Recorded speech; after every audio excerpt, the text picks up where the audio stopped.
A close look at melting under the biggest ice shelf in Antarctica.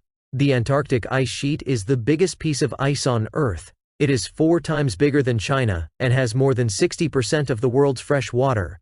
When the ice sheet hits the ocean, it makes floating shelves that cool and freshen the salty water below as they melt.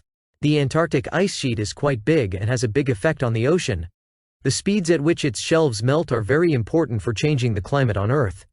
Vancouver and Nichols used 14 ground-based radars in a new study to keep an eye on how quickly the base of the Filkner-Ronne ice shelf has been melting throughout the course of the year and the course of the seasons.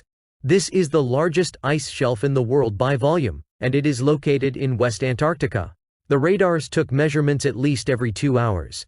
The shortest running device was active for several months, while the longest running one was active for 6 years. The team used ocean mooring data to go back even further in time at 2 of the sites. They got melt rate time series that lasted up to 15 years, which is by far the longest such measurement in Antarctica. The researchers discovered that the peak melt rates occur subsequent to periods of diminished summer sea ice densities beyond the ice shelf.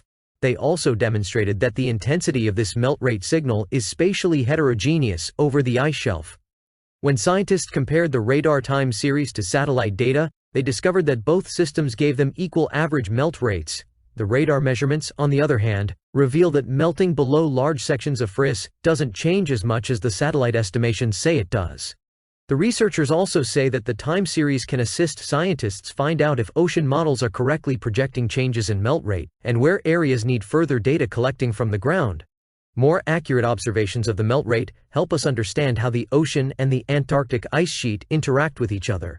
The authors assert that comprehending ongoing changes and enhancing the ability to replicate these changes in Earth system models can subsequently yield more accurate constraints on sea level rise projections and other climate change effects. Journal of Geophysical Research, Oceans.